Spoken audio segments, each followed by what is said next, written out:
નમસ્કાર, CNBC બજારની આ ખાસ રજૂઆત માર્કેટ ટ્રેન્ડમાં આપનું સ્વાગત છે. હું છું ચાંદની શુક્લાને. આજે ચર્ચા કરીશું માર્કેટ ટ્રેન્ડમાં બેન્ક્સ અને IT સેક્ટરના ટ્રેન્ડ પર. તો હાલના આપણે જોઈ રહ્યા છીએ બજારમાં જે ગ્લોબલ જીઓપોલિટિકલ અનસર્ટિનિટી છે એની વચ્ચે બજારમાં સતત એક વેચવાલી, એની સાથે જ પરિણામોની સિઝન, ગણતરીના દિવસો બાકી છે, બજેટની જાહેરાત થશે. હવે વચ્ચે બેન્ક્સ અને ITમાં અત્યારે કેવો ટ્રેન્ડ બની રહ્યો છે, શું કરવું જોઈએ અને આ સેક્ટરમાંથી કઈ કંપની પર લોંગ ટર્મ એક રોકાણની તક છે, એના પર ચર્ચા કરવાની છે આપણા એક્સપર્ટ્સની સાથે. ખાસ રજૂઆતમાં આપણી સાથે જોડાઈ રહ્યા છે અત્યારે બોનાન્ઝા પોર્ટફોલિયોના ખુશી મિસ્ત્રી. ખુશી, સ્વાગત છે આપનું આ ખાસ રજૂઆતમાં. અને એક વ્યૂ, ખુશી, એક શરૂઆત કરીએ માર્કેટના વ્યૂ સાથે, કારણ કે જે રીતે અર્નિંગ્સ તો છે જ બજાર માટે ઘણી મહત્વની. સેક્ટર પર આપણે બેન્ક્સ અને IT પર આવીએ પહેલાં એક માર્કેટ પર વ્યૂ લેવો છે, કારણ કે ટ્રમ્પ દ્વારા જે રીતે આપણે ગ્રીનલેન્ડને લઈને જે નિવેદન આવતા જોયા, જે મજબૂતી આપણે ઓવરઓલ ગ્લોબલ માર્કેટમાં જોવા મળી હતી, એની સાથે સાથે ભારત સાથે થનારી ટ્રેડ ડીલ વિશે પણ એમને નિવેદન આપ્યું, જે અવારનવાર આપતા હોય છે. પરંતુ એક માર્કેટમાં જે આટલી વેચવાલી હતી એ થોડી અટકતી આપણને દેખાય. ફંડામેન્ટલ્સ જ્યારે જોઈએ, સાથે સાથે Q3 અર્નિંગ્સને પણ જોઈએ, આપ ભારતીય બજારને હાલ કઈ રીતે જોઈ રહ્યા છો? Good afternoon. સો પહેલા તમને બધાને, અને આપણે જેવી રીતના આપણે જોયું પણ છે કે ઘણા બધા સમયથી આપણે એક પ્રેશર ઓવરઆખા માર્કેટમાં આપણે જોઈ રહ્યા હતા. વોલાટિલિટી પણ ઘણી રિસેન્ટમાં વધી રહી છે ડ્યુ ટુ ગ્લોબલ પેરામીટર્સ અને ગ્લોબલ લેવલ પર જે ચાલી રહ્યું છે એના કારણે. સો આપણે જોયું પણ હતું કાલે માર્કેટ્સ પર એક હેવી પ્રેશર પણ હતું, જેવી રીતના ટેરિફ્સ લઈને, જે યુરોપિયન નેશન્સ પર ટેરિફ લગાવેલા એને લઈને ઘણું બધું પ્રેશર હતું માર્કેટ પર. પણ આજે જ આપણે જોયું હતું કે આજે ઓપનિંગ માર્કેટ્સ એક સારું એવું પોઝિટિવિટી વાળા ઓપનિંગ આપણે આજે શરૂઆત જોઈ આજે માર્કેટના અંદર, કેમ કે એક પોઝિટિવ સેન્ટિમેન્ટ પાછો એક હોપ બૂસ્ટ થાય કે કદાચ ઇન્ડિયા અને યુએસની જે ટ્રેડ ડીલ હતી એ એક સારા એવા લેવલ પર આપણે એક એન્ડ થતા આપણે જોવા મળશે, જે પોઝિટિવ હોપ્સ બની રહ્યા છે. સાથે જ જે ગ્રીનલેન્ડને લઈને જે ટેન્શન્સ ચાલ્યા હતા એ થોડા હવે રિલીફ થયા છે. થોડા એમાં પણ થોડું જે ટેન્શન હતું એ થોડું રિલીફ થયું છે.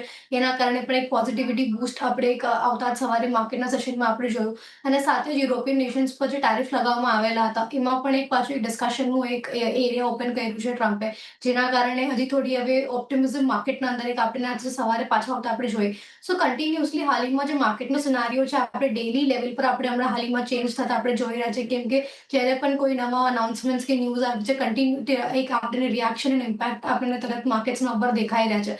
સો કરંટ હાલમાં જે માર્કેટ આવી રહ્યું છે બહુ સેન્સિટિવ આવી રહ્યું છે, relating to the macro level પર ચાલી રહ્યું છે એના વજહથી. સો હમણાં માટે બેટર હશે કે અગર આપણે આપણું ઇન્વેસ્ટમેન્ટ કે પોર્ટફોલિયોને પોઝિશન કરવું હોય તો આપણે જે કી ડોમેસ્ટિક થીમ્સ છે કે ડોમેસ્ટિક સેક્ટર્સને રિલેટેડ જે થીમ્સ અને સ્ટોક્સ અને સેક્ટર્સ છે, આપણે એમ પોઝિશન કરીએ આપણું પોર્ટફોલિયો તો વધારે સારું અને બેટર રહેશે, કેમ કે ત્યાં જે વોલાટિલિટી હશે એ થોડી આપણે ઓછી એક્સપેક્ટ કરીશું જે ગ્લોબલ લેવલ હશે એના કરતાં. સો હમણાં હાલ માટે જે થીમ્સ હશે અને બજેટના રિલેટેડ આપણે ઓબ્વિયસલી આપણે આજે ડિસ્કસ કરવાના છે બેન્કિંગ અને IT ને લઈને પણ, તો એ પણ એક ખાસ આપણે નજર અને ફોકસમાં રાખશું. ઓવરઓલ એક વ્યૂ ભારતીય બજાર માટે એક ડોમેસ્ટિક સેન્ટ્રિક થીમ પર પણ એક ફોકસ હોવું જોઈએ. માર્કેટ એક્સપર્ટ જગદીશ ઠક્કર પણ હવે આપણી સાથે ચર્ચામાં જોડાઈ ગયા છે. જગદીશજી, સ્વાગત છે આપનું ખાસ રજૂઆતમાં. એક બજાર માટેનો વ્યૂ આપની પાસેથી સૌથી પહેલાં સમજી લઈએ, કારણ કે એક જે ડોમેસ્ટિક ફ્રન્ટ પર ફોકસમાં જે છે અર્નિંગ ગ્રોથ અને વર્સિસ વેલ્યુએશન કમ્ફર્ટ અગર જોઈએ, એની સાથે સાથે જે મેક્રોઝની ઇમ્પેક્ટ લાઇક રેટ છે, રૂપી, ફિસ્કલ ડિસિપ્લિન, આ બધું જે છે એના વચ્ચે, અને જે રીતે હવે બજેટ તરફ ગણતરીના દિવસો બાકી છે, કઈ રીતે હાલ ભારતીય બજારની એક પરિસ્થિતિ તમે જોઈ રહ્યા છો? ગુડ આફ્ટરનૂન ચાંદની, ગુડ આફ્ટરનૂન એવરીબડી. મને એવું લાગે છે કે આજનો બજાર એકમાત્ર આશ્વાસન પૂરતું સવારે ઉપર હતું. ગઈકાલે ટ્રમ્પ સાહેબે જે ડાવોસમાં ભાષણ આપ્યું એનાથી સેન્ટિમેન્ટ થોડું ઘણું સુધર્યું હતું. ગઈકાલે બજારમાં જે વર્ટિકલ ક્રેશ આવ્યો અને મોટાભાગના જે કહેવાય છે કે 20 days મૂવિંગ એવરેજ અને 100 days મૂવિંગ એવરેજ અને 200 days મૂવિંગ એવરેજ એ લગભગ બધાની લગોલગ આપણે ગઈકાલે પહોંચી ગયા હતા. અને એવું લાગતું હતું કે હવે કદાચ એમની સ્પીચમાં બીજો કોઈ ઉલ્લેખ થશે, ખાસ કરીને ગ્રીનલેન્ડ માટે, તો એ ચોક્કસ ડેફિનેટલી બજારમાં વધારે ઘટાડો આપણને જોવા મળશે. ગઈકાલે યુરોપિયન યુનિયનની પણ એક બહુ મહત્વની બેઠક હતી અને એમાં એના વિશે શું કરવું, આ બધા દેશોએ ભેગા થઈને એની સામે એના વિશે પણ ચર્ચા થવાની હતી. ફોર્ચ્યુનેટલી જે કંઈ ભાષણ એમને આપ્યું અને ખાસ કરીને જે શબ્દોનો ઉચ્ચાર કર્યો કે હું કોઈ જાતનો મિલિટરી ફોર્સિસનો ત્યાં ઉપયોગ નથી કરવાનો, પણ સમજૂતીથી જ આપણે કરાર કરીશું.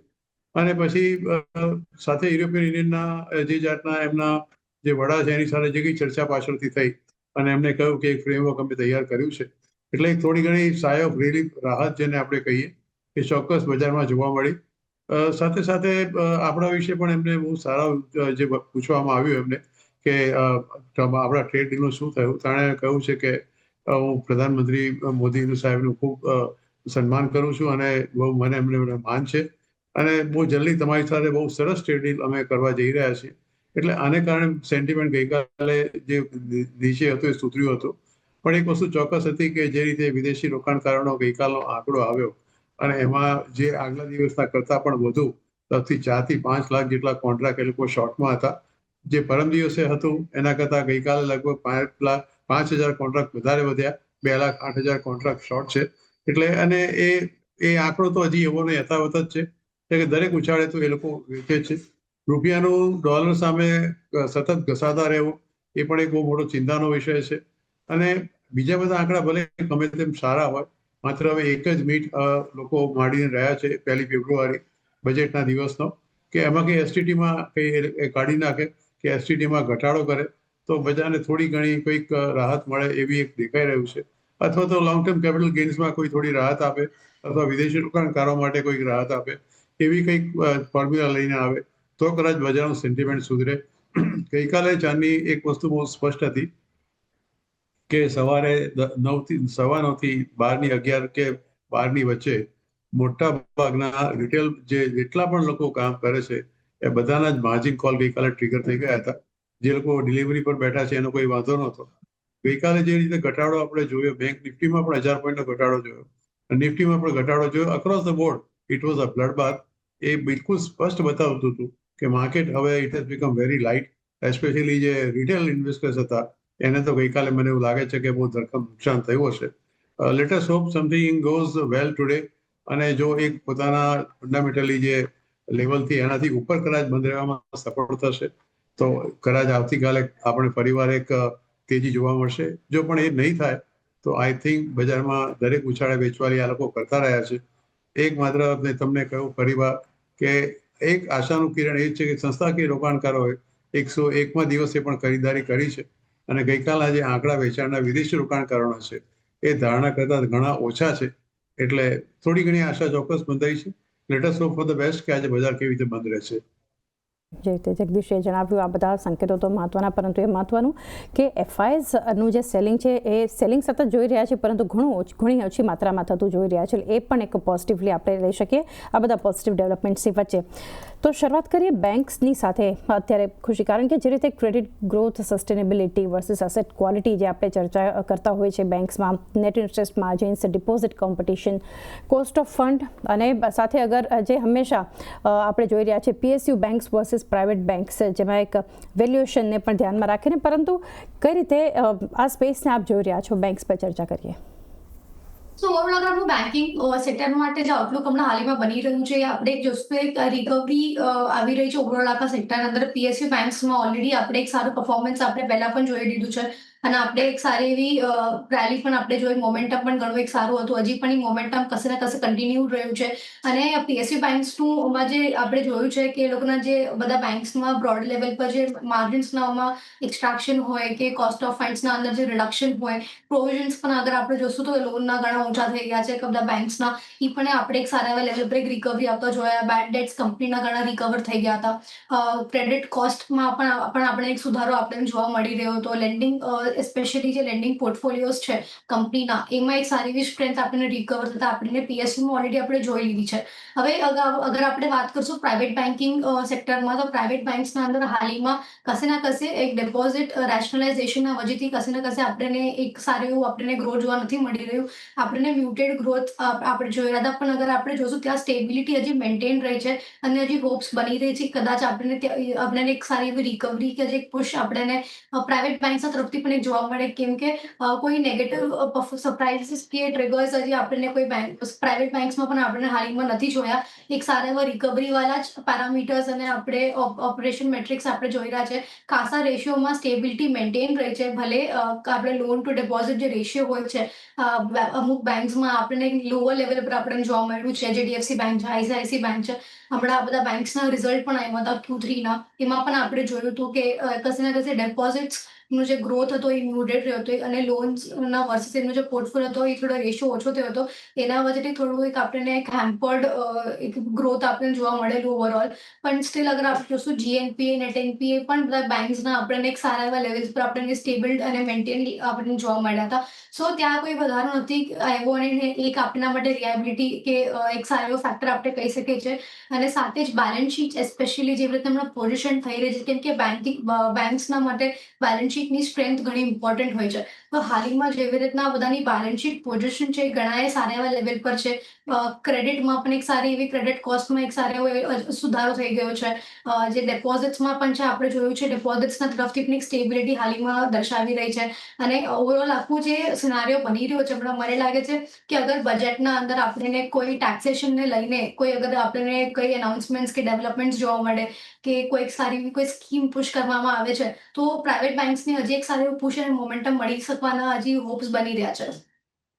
તો એક વ્યૂ ઓવરઓલ બેંક્સ પર બનતો જોઈ રહ્યા છે. જગદીશજી, એક વ્યૂ આપની પાસેથી પણ લઈએ, બેંક્સ માટે કઈ રીતે વ્યૂ રાખી રહ્યા છો અને બેંક્સમાંથી અગર એક બેન્કિંગ કાઉન્ટર કંપની કોઈ પસંદ કરવાની હોય એ કઈ રહેશે, સાથે એ પણ જાણીએ.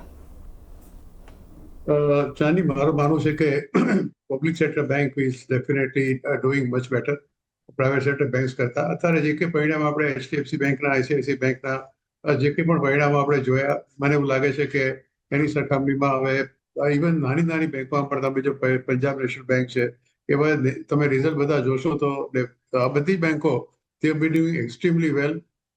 અને જો તમે મને કહો કે whether I should bank upon the public sector bank or private sector bank, I will definitely for the purpose of stock market હું પબ્લિક સેક્ટર બેંક પર જ વધારે મદાર રાખીશ.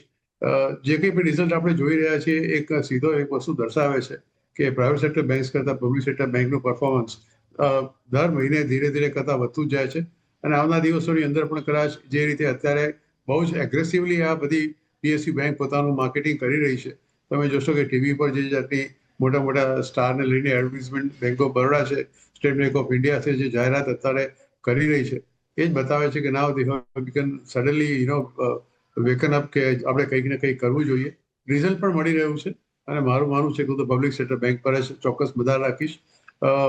બેન્કિંગ સેક્ટરમાં મારી સૌથી પહેલી પસંદગીનું શેર છે એ સ્ટેટ બેંક ઓફ ઇન્ડિયા છે. આપણે જાણીએ છીએ કે ફંડામેન્ટલી ધીસ એસેટ ક્વોલિટી, તમે કહો કે લો NPS, healthy ROE, healthy ROA અને રોબસ્ટ પ્રોફિટ ગ્રોથ આ પર્ટિક્યુલર કંપનીમાં આપણે જોયો છે.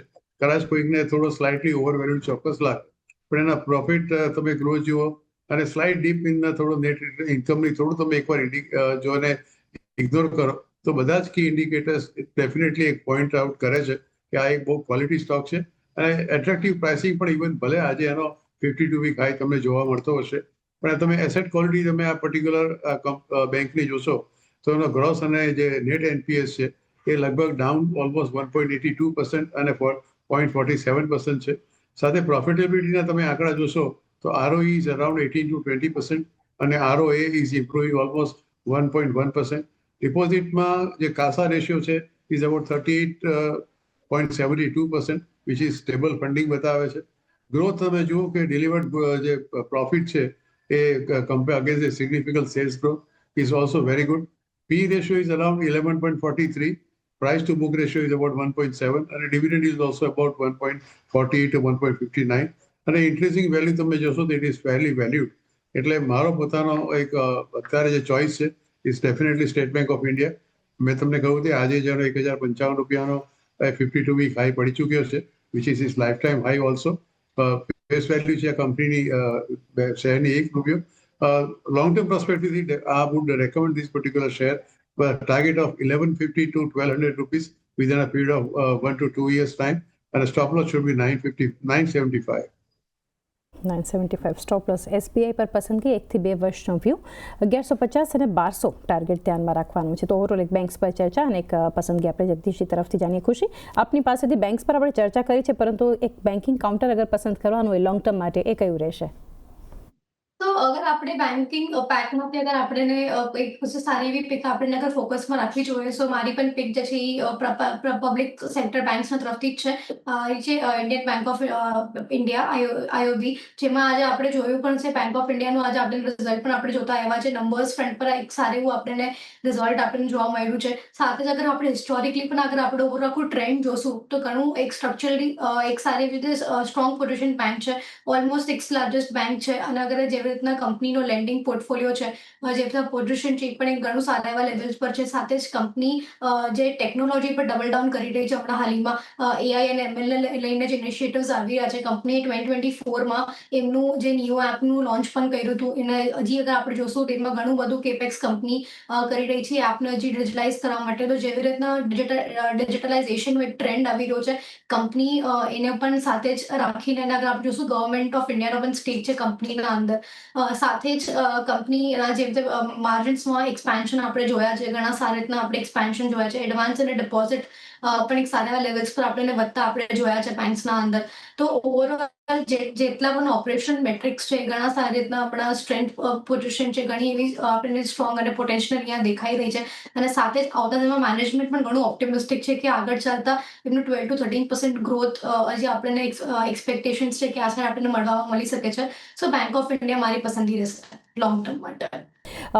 જે રીતે ડિમાન્ડ વિઝિબિલિટી કે ડીલ વિન્સ, રેવન્યુ કન્વર્શન આપણે જોઈ રહ્યા છીએ, કંપનીઓના જે રીતે નંબર્સ અત્યાર સુધીમાં છે, સાથે માર્જિન, પ્રાઇસિંગ પાવર અને કોસ્ટ કંટ્રોલ, એઆઈ ઇમ્પેક્ટ જે છે એ પણ ઘણું એક મહત્વનું આ સેક્ટરમાં છે. પરંતુ આઈટી એઝ અ સ્પેસ આપ કઈ રીતે જોઈ રહ્યા છો, અને એક કંપની રેકમેન્ડેશન પણ જાણીએ સાથે.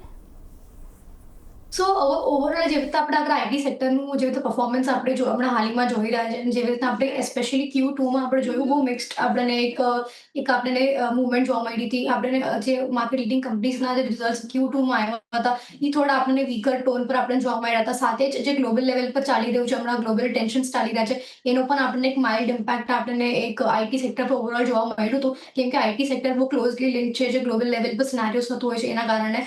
સો એના વજહથી પણ આપણને ઓવરઓલ કંઈ સારું એવું આપણને કેમ કે ગ્લોબલ સ્પેન્ડિંગ ઘણી ઓછી થતી હોય છે જ્યારે કોઈ વોર લાઇક કે ટેરિફ અનસર્ટનિટીઝ કે ટ્રેડ નેગોસિએશન્સમાં આપણને કોઈ ડીલ્સમાં અગર આપણને અનસર્ટનિટી દેખાય, ત્યારે જે આખા ગ્લોબલ લેવલ પર સ્પેન્ડિંગ હોય છે આપણને થોડી આપણને લો પ્રપોર્શનમાં આપણને જોવા મળતી હોય છે. અને એના જે વજહથી આપણે એક મોડેસ્ટ કે આપણે કહી શકીએ કે મ્યુટેડ કામકાજ આપણને ઓવરઓલ આખા સેક્ટરમાં આપણને લાસ્ટ ક્વાર્ટરમાં જોવા મળેલું. પણ જેવી રીતના હમણાં હાલમાં જે આ Q3માં એક્સપેક્ટેશન્સ બની રહી છે, તો એક્સપેક્ટેશન્સ તો બની રહી છે કે આપણને એક સારા એવા મૂવમેન્ટ અને આપણે મોમેન્ટમ અને રેલી આપણને આ વખતે જોવા મળે. સ્પેશિયલી કેમ કે બધા જ જેટલી બધી કંપનીઝ છે, બધા જ સ્પેશિયલી એઆઈને હમણાં બહુ ડબલ ડાઉન કરી રહી છે. અને હમણાં એ બહુ બઝિંગ પણ છે હમણાં બધા જ આખા સેક્ટરના અંદર આપણે, કેમ કે ઓલમોસ્ટ હવે એઆઈની જરૂરત હરેક જ સેક્ટરના સાથે લિંક થઈ ગઈ છે. આપણે કોઈ પણ સેક્ટર પર જોઈએ તો એના હરેક સેક્ટરમાં હવે એઆઈને લઈને કે નવા ઇનોવેશન્સ આવી રહ્યા છે. સો સ્પેશિયલી બેન્કિંગમાં પણ જો ફિનટેકનું પણ હમણાં એક ટ્રેન્ડ આવી રહ્યું છે, ત્યાં પણ એઆઈનું એક બહુ મોટું મેજર રોલ હમણાં પ્લે કરી રહ્યું છે.